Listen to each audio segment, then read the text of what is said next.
어린이들도 재미있게 듣는 제일 쉬운 삼국지.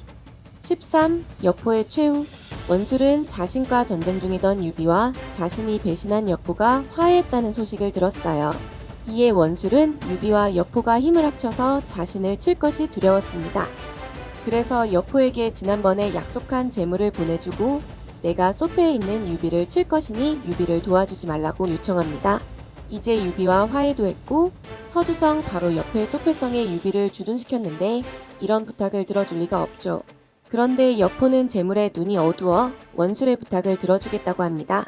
참 이해하기 힘든 여포입니다. 이에 원술의 부하 기령이 소패의 유비를 치기 위해 10만의 군사를 이끌고 쳐들어오게 됩니다. 유비는 여포에게 지원군을 보내달라고 요청을 했지요. 만약 유비가 원술에게 진다면 서주도 위태로울 것입니다. 유비를 도우시지요. 여포의 책사 진궁의 말에 여포는 몰래 소패로 지원군을 보냈습니다. 양쪽 모두를 돕겠다고 약속한 여포는 유비와 기령을 자신의 진지로 초대해 싸움을 그만둘 것을 권했습니다. 하지만 양쪽의 의견이 서로 맞지 않아 합의에 이르지 못했죠. 여봐라, 가서 내 방천하극을 가져오너라. 여포는 자신의 방천하극을 150보 떨어진 곳에다 세워두고 유비과 기령에게 말했어요. 만약 내가 화살을 쏘아 방천하극의 끝에 달린 격가지를 맞춘다면 그건 싸움을 멈추라는 하늘의 뜻이니 양쪽 다 군사를 거두시오. 만약 맞히지 못하면 나도 더 이상 화해를 권하지 않겠소. 기령은 아주 먼 거리에 있는 방천하극이 맞을 리 없다고 생각하여 이 제안을 수락했습니다. 여포가 시위에 화살을 얻고 방천하극을 노려보더니 활을 당겼다가 놓았어요. 화살은 그대로 날아가서 방천하극의 끝에 달린 격가지에 꽂혔습니다. 이에 기령도 분하지만 약속대로 군사를 돌릴 수밖에 없었죠. 그렇게 유비와 원술과의 전쟁이 일단락 났습니다. 장비는 자신이 술에 취한 틈에 서주성을 뺏은 여포에게 원한을 가지고 있었어요. 그래서 여포에게 복수하기로 마음먹고 도적으로 변장해 여포가 산말 300피를 도중에 빼앗아버리죠. 장비의 소행임을 한 여포는 곧장 군사를 이끌고 소패성으로 쳐들어갔습니다. 유비의 중재에도 불구하고 여포와 장비는 서로에게 달려들었습니다. 승부는 쉽게 나지 않았죠. 결국 유비가 여포에게 빼앗은 말은 모두 돌려줄 것이며 장비를 벌하겠다고 하자 여포의 화가 풀렸습니다. 하지만 여포의 책사 진궁의 생각은 달랐죠. 여포님, 유비의 명성은 나날이 높아져 수많은 사람들이 소패로 몰려들고 있습니다. 지금 유비를 죽이지 않는다면 틀림없이 나중에 장군의 발목을 잡을 것입니다. 이에 여포는 다시 소패성으로 쳐들어왔고 결국 유비군은 소패를 버리고 도망치게 됩니다. 도망치는 유비를 서주와 소패의 백성들이 따라 나서 유비는 가운데서 노인과 어린아이를 보호하며 움직였고 관우가 맨 뒤에서 적의 추격을 막았습니다. 그렇게 유비는 조조가 있는 허창으로 도망쳤습니다. 조조는 도망친 유비를 성대하게 대접해 안심하게 한 뒤 몰래 자신의 책사들에게 유비의 처우에 대해 물었습니다.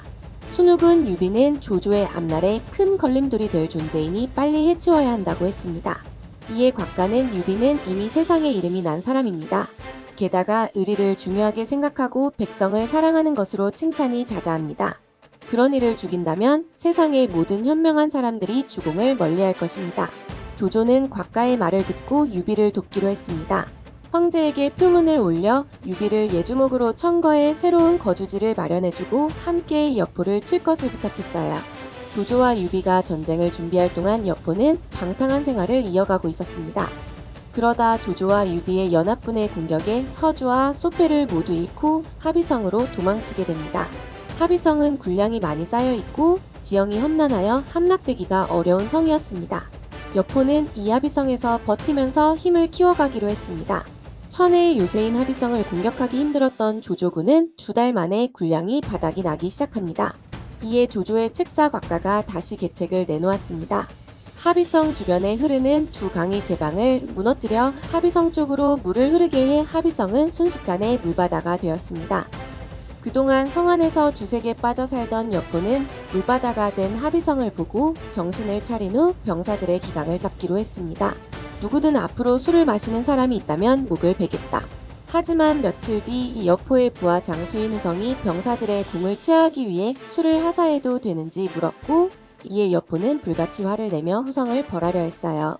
주변의 장수들이 여포에게 달려와 목숨만 살려달라고 간청한 끝에 곤장을 맞는 것으로 끝났지요. 결국 여포에게 실망한 후성은 자신을 도와준 송원, 위속과 함께 여포를 배신하기로 마음먹었습니다. 먼저 후성이 적토마를 훔쳐 조조에게로 갔고 송원과 위속이 백기를 꽂고 성문을 열었습니다. 이에 조조군은 합의성으로 들어가 여포를 공격했고 하루 종일 싸운 후에야 지쳐 잠든 여포를 생포할 수 있었습니다. 본디 인재를 아끼는 조조였던지라 여포의 무예를 높이 쌓아 살려줄 생각도 하였으나 유비의 한마디에 마음을 바꿨습니다. 그 옛날 정원과 동탁이 어떻게 죽었는지 잊으셨습니까?